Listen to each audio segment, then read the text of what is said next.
Why is it that most of the people who are against abortion are people you wouldn't want to fuck in the first place, huh?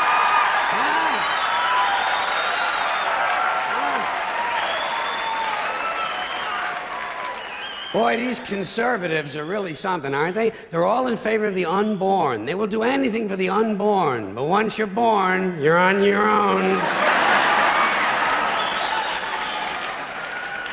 Pro-life conservatives are obsessed with the fetus from conception to 9 months. After that, they don't want to know about you. They don't want to hear from you. No, nothing. No neonatal care, no daycare, no Head Start, no school lunch, no food stamps, no welfare, no nothing. If you're pre-born, you're fine. If you're preschool, you're fucked. You're fucked.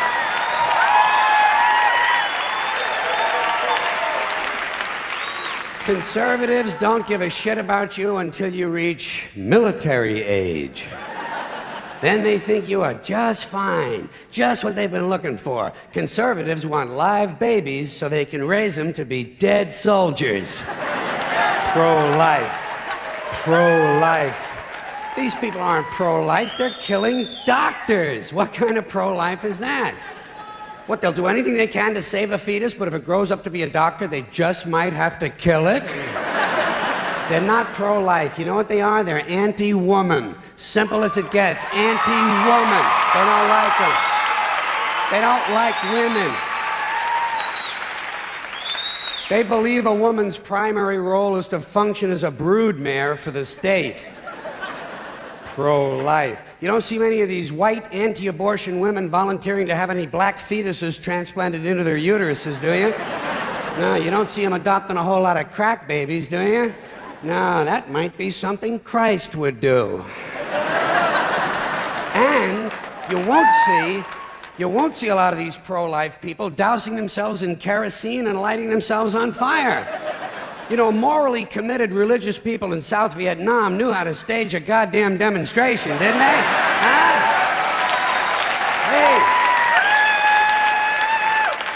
Hey! They knew how to put on a fucking protest. Light yourself on fire! Come on, you moral crusaders, let's see a little smoke to match that fire in your belly. Here's another question I have. How come when it's us, it's an abortion, and when it's a chicken, it's an omelet?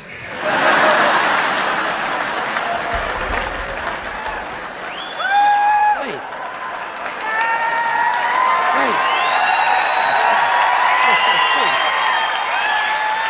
What?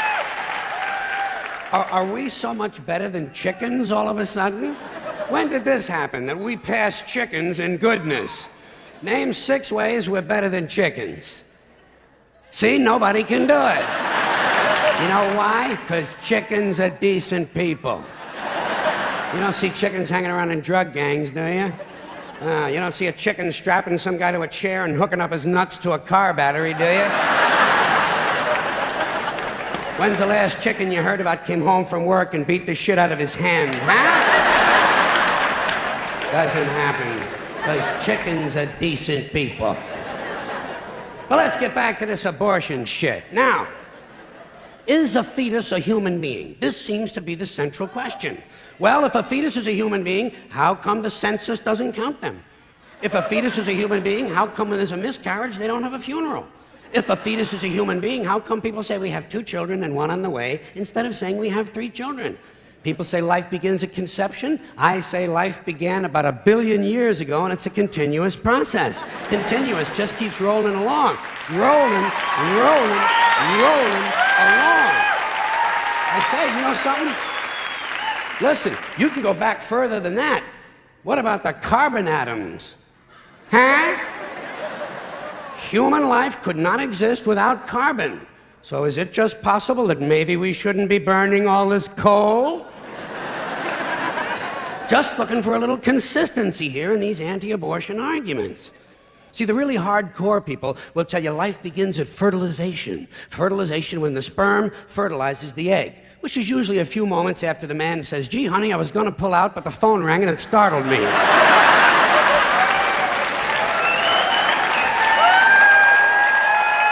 Fertilization.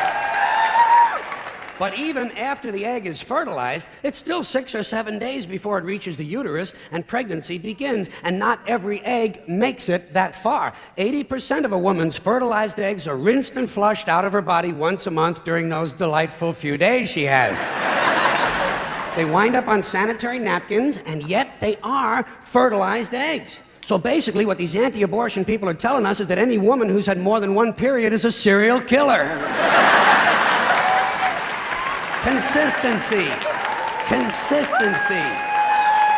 Hey, if they really want to get serious, what about all the sperm that are wasted when the state executes a condemned man and one of these pro-life guys who's watching comes in his pants, huh? Here's a guy standing over there with his jockey shorts full of little Vinnies and Debbies, and nobody's saying a word to that guy.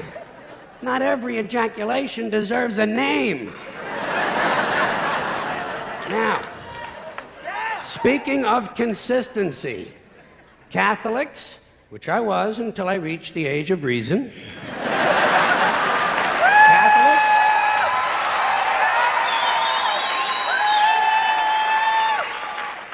Catholics and other Christians are against abortions, and they're against homosexuals. Well, who has less abortions than homosexuals? Leave these fucking people alone, for Christ's sakes. Here is an entire class of people guaranteed never to have an abortion.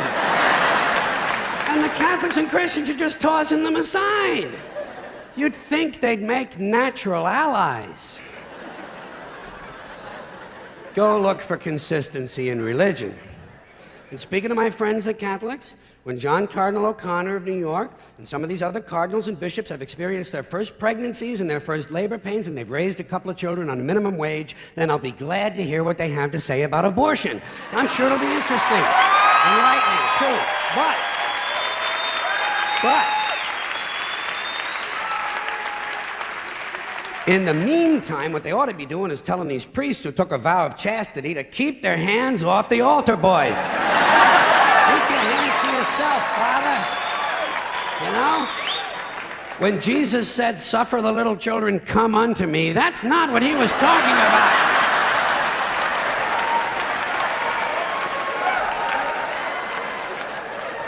So you know what I tell these anti-abortion people? I say, hey, if you think a fetus is more important than a woman, try getting a fetus to wash the shit stains out of your underwear. For no pay and no pension. I tell them, think of an abortion as term limits. That's all it is. Biological term limits. But you know, the longer you listen to this abortion debate, the more you hear this phrase, sanctity of life. You've heard that, sanctity of life. You believe in it? Personally, I think it's a bunch of shit. Well, I mean, life is sacred? Who said so? God? Hey, if you read history, you realize that God is one of the leading causes of death. Has been for thousands of years. Hindus, Muslims, Jews, Christians, all taking turns killing each other because God told them it was a good idea. The sword of God, the blood of the Lamb, vengeance is mine. Millions of dead motherfuckers. Millions of dead motherfuckers, all because they gave the wrong answer to the God question. You believe in God? No. Dead. You believe in God? Yes. You believe in my God? No. Dead. My God has a bigger dick than your God.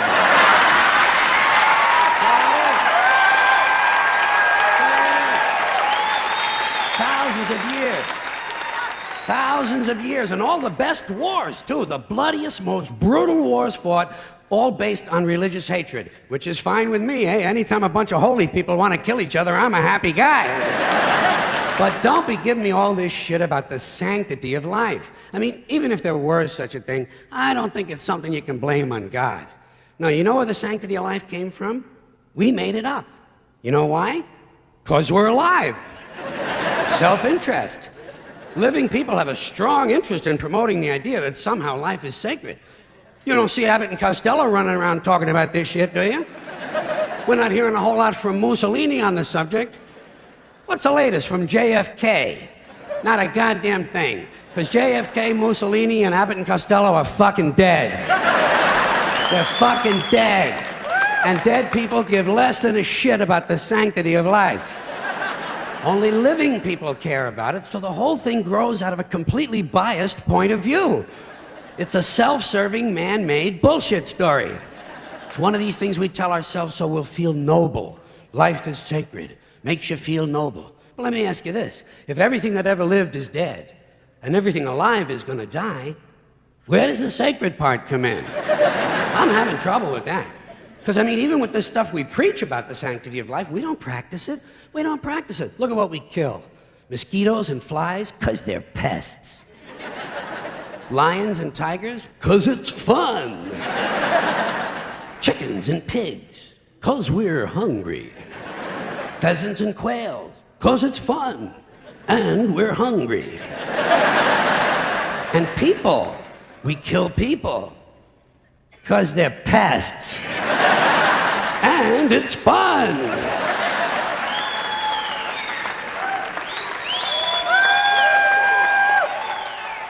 And you might have noticed something else. The sanctity of life doesn't seem to apply to cancer cells, does it? You rarely see a bumper sticker that says, "Save the tumors." Or "I break for advanced melanoma." Viruses, mold, mildew, maggots, fungus, weeds, E. coli bacteria, the crabs. Nothing sacred about those things. So at best, the sanctity of life is kind of a selective thing. We get to choose which forms of life we feel are sacred, and we get to kill the rest. Pretty neat deal, huh? You know how we got it? We made the whole fucking thing up!